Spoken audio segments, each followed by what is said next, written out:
Bem-vindos ao nosso exame de perspectivas. Hoje, vamos dar uma olhada nos efeitos da suplementação de bicarbonato de sódio, sabe, o NaHCO3, no desempenho do pessoal que faz musculação. A gente está se baseando aqui num estudo de Mota e Souza, que explora essa ideia de que o bicarbonato agiria como um tampão, né, combatendo aquela acidez que aparece no exercício mais pesado. Exato. E a questão que fica no ar a partir desse material é: será que essa suplementação funciona mesmo para a musculação, como o estudo até sugere? Ou será que as evidências ali são fracas demais, meio ambíguas?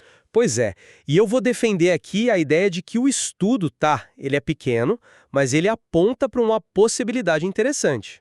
E eu, por outro lado, vou argumentar que as conclusões tiradas desse material específico são, assim, bem frágeis, principalmente por causa das limitações do que foi apresentado ali como evidência. Olha, a minha visão é que mesmo com as limitações que são claras, né, o estudo traz alguns sinais que vale a pena a gente discutir. Primeiro, o lactato no sangue. Ele aumentou bastante depois de tomar o bicarbonato, foi de uns 4,45 para 8,03 milimol por litro, em média. Isso pode indicar, talvez, que os músculos trabalharam mais ou que o sistema conseguiu lidar melhor com os subprodutos do esforço, né, graças a esse efeito tampão. Uhum. E o segundo ponto, que eu acho que está conectado, é a percepção de esforço, a tal da PSE, basicamente. O quão difícil o exercício pareceu para a pessoa. A maioria sentiu menos esforço, a média caiu de 5,75 para 4,67. Quer dizer, sentir menos cansaço mesmo com o lactato lá em cima. Isso sugere que a fadiga foi de alguma forma atenuada. E esse tipo de efeito do bicarbonato, bom, não é exatamente novidade, né?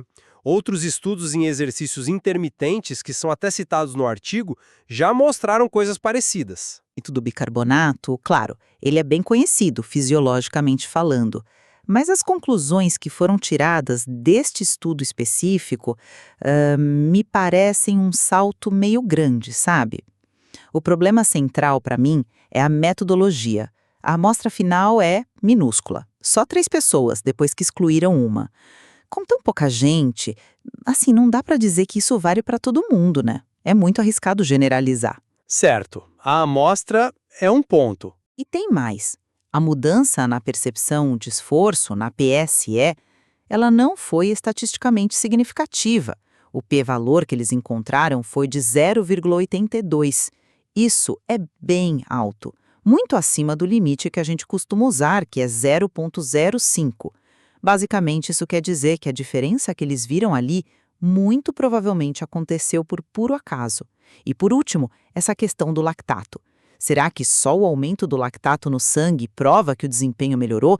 O próprio artigo lembra daquele estudo do Roberts, lá de 2005, onde o bicarbonato aumentou a saída de lactato do músculo, sim, mas a performance dos ciclistas não mudou nada. A ligação não é tão direta assim. Entendo, a crítica à estatística da PSE, claro. Com N igual a 13 é complicado. Mas veja bem a combinação. O lactato subindo bastante, junto com uma tendência, mesmo que não significativa, de esforço percebido menor. Isso não te diz alguma coisa? Sugere que talvez os participantes tenham tolerado um estresse metabólico maior ou até feito mais esforço, sabe? Mas sentindo menos o peso disso justamente por causa do bicarbonato. Isso conversa com outros achados como aquele estudo de Carr e colegas de 2013, também citado ali, que viu mais repetições e lactato alto com bicarbonato em exercícios de força. É uma linha de raciocínio interessante, admito. Mas o estudo de Mota e Souza, ele não mediu o desempenho de forma direta. Mediu. Eles não contaram repetições, não calcularam o trabalho total, nada disso. Só mediram o lactato e a percepção subjetiva. O estudo do Carr que você citou, esse sim, mediu repetições, que é um dado concreto de performance, né? Aqui, nesse estudo que a gente está discutindo, o lactato mais alto pode ser só, o esperado fisiologicamente. A alcalose que o bicarbonato causa ativa aqueles transportadores, os MCTs, que são tipo as portas de saída do lactato do músculo. E aí aumenta a quantidade dele no sangue.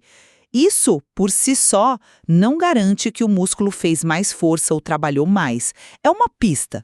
Talvez, mas não fecha a questão, entende? Concordo que faltou a medida direta de performance. Isso é um ponto fraco, sim. Mas a percepção de esforço, a PSE, mesmo sem significância estatística com só 3 pessoas, a gente descarta isso totalmente. A tendência de sentir menos esforço é um indicativo prático, não acha? Para quem treina, poxa, sentir-se menos cansado fazendo um esforço fisiológico parecido ou até maior se a gente olhar para o lactato alto, isso já seria um benefício, né? Sugere que a fadiga foi de fato manejada de alguma forma. Aí eu já sou bem mais cética. Sem significância estatística, essa tendência pode ser só ruído. Uma flutuação qualquer que parece grande porque a amostra é minúscula, entende? E a PSE, bom, é subjetiva por natureza, né? Pode ser influenciada por tanta coisa. O estudo usou maltodextrina para melhorar o gosto do bicarbonato. Será que isso criou alguma expectativa? Um efeito placebo, talvez? Sem um controle mais rigoroso para isso, fica difícil dizer que a mudança na PSE foi só por causa do bicarbonato. Para mim, a falta de significância estatística derruba a conclusão de melhora baseada nesse dado específico. Reconheço as fragilidades metodológicas, não tem como negar, mas temos que dar o crédito ao estudo por tentar investigar o bicarbonato num cenário que é menos explorado, que é a musculação. E os achados, mesmo que sejam preliminares, eles não são totalmente desconexos do que a gente já sabe sobre a fisiologia do tamponamento. Essa coerência, para mim, tem seu valor. Mas a coerência com a fisiologia geral não salva dados fracos de um estudo específico, né? E a gente não pode simplesmente pegar resultados de corrida ou ciclismo e transferir direto para a musculação. As demandas são diferentes. O próprio estudo, ele conclui dizendo que precisa de mais pesquisa, admitindo as próprias limitações. Isso, na verdade, só reforça o meu ponto. A evidência que esse material traz é muito pouca para a gente afirmar que o bicarbonato melhorou o desempenho nessa situação específica. Certo. Então, resumindo a minha perspectiva, eu acho que o material de Mota e Souza, com todas as suas falhas, levanta sim uma possibilidade real. A combinação do lactato alto com a PSE tendendo a baixar, ela se encaixa na ideia de que o bicarbonato pode aliviar a fadiga na musculação.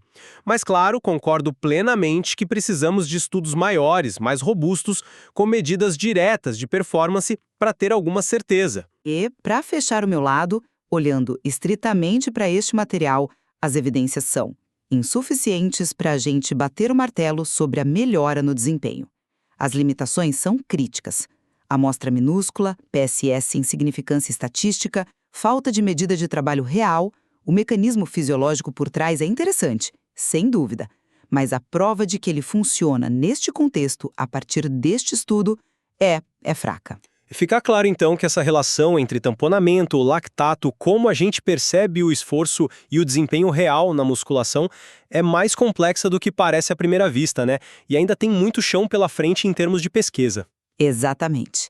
E isso mostra a importância de olhar com cuidado para os estudos, especialmente os pequenos como este. Esperamos que essa nossa conversa tenha ajudado a iluminar as diferentes maneiras de interpretar as evidências apresentadas no material. E que bom, sempre há mais a ponderar e investigar sobre o assunto.